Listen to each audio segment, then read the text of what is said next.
Hello everybody, welcome back to the channel. Today I'm doing my portfolio options weekly review. I'm going to keep this one short, sweet, and to the point. This is where I go over all my trades I made for the week, talk about my realized P&Ls, and just talk about the trades I do. First off, here's the daily close snapshots. This week my portfolio mostly went up or down based on how my Tesla, KMB, Leap, and Netflix player were doing. Like those are the big ones that were making my portfolio move on the day-to-day swings. Overall, I did end up negative on the week, so my net lick is down about 2,500, and I'll show you that right here. So here's the progress report, and the latest week, Friday close snapshot, 170,300, lost 2,500, and this is all unrealized losses. But the important thing here is that, yeah, the net lick is down.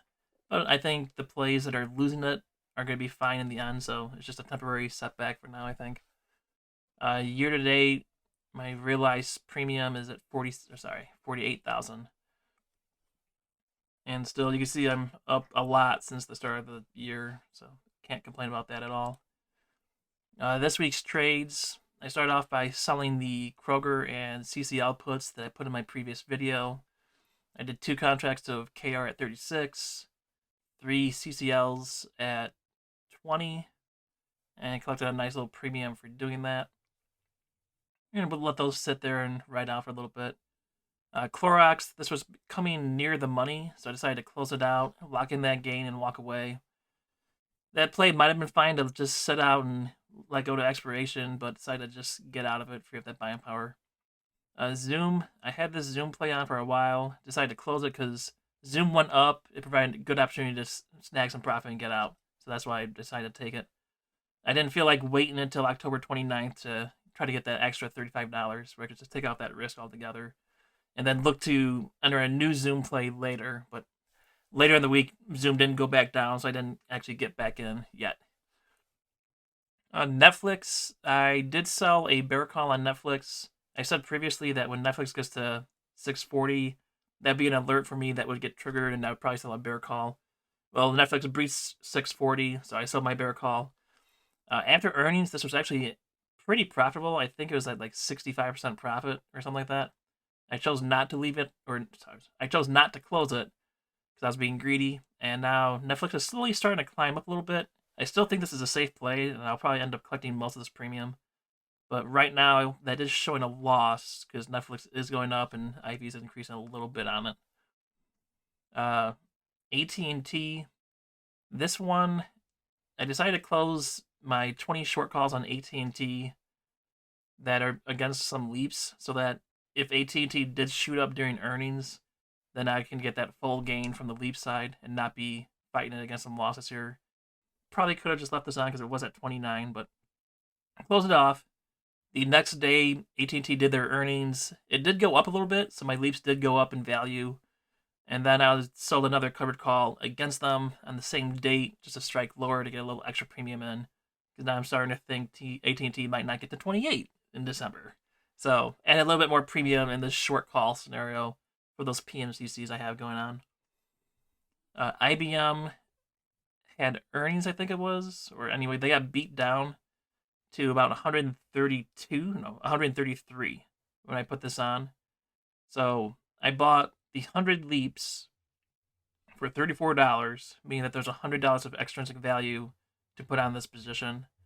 I did 3 of these, so I paid $300 in extrinsic value to do that. IBM has continued to go down a little bit, so this position is red. But I have until January 2024 for IBM to go up above 134. That's my break even on these. Like, I think that's pretty good.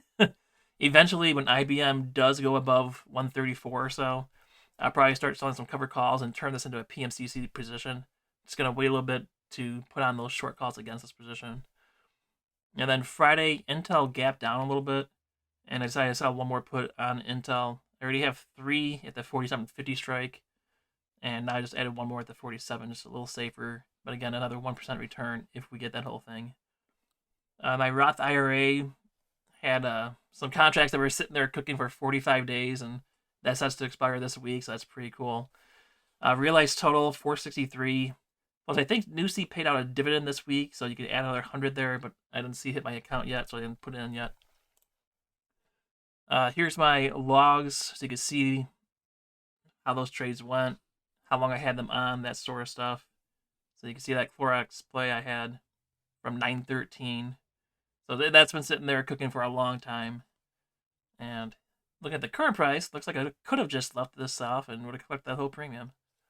Oh well. And next up, current positions. Finally, I'm seeing a lot more green than I have in the recent weeks. Tesla, here's that bear call. I think Tesla's actually in the money because at like 905, so it's about halfway through my spread right now. And I'm just gonna sit on my hands and let this one play out because I think Tesla can easily have like a $30 down day, and that'd be an opportunity to get out with a profit. So we'll just see what happens on this one. I could very well be wrong, and Tesla could keep going up, and maybe it'll reach all-time highs again.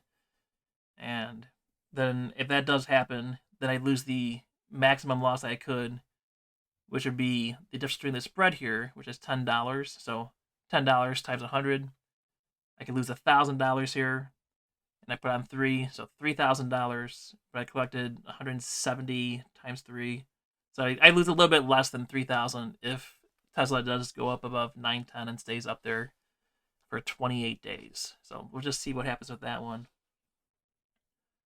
What else do we have going on here? Intel. So here's these 4750s I put on. Like those are still sitting at neutral just about. I mean, they're down a little bit, but basically it's still the price that I sold it for. Or I got paid 54 cents. They're at 62 cents. They're just down slightly. And then the new one is the same date, isn't it? Yeah, the same expiration date. Maybe that was a mistake on my part. Okay, and finally, the account size comparison. Here's last week's close. My net liquid was at 172. Maintenance was at 31,000. This week, I'm down. Maintenance actually went down, so I closed some positions. Another thing to look at is my excess liquidity is down about 10K. And it's because I spent about 10K on those IBM leaps, because you have to use cash to secure the positions when you're buying options. And I think that wraps us up. Hope you guys had a better week than I did, and good luck next week.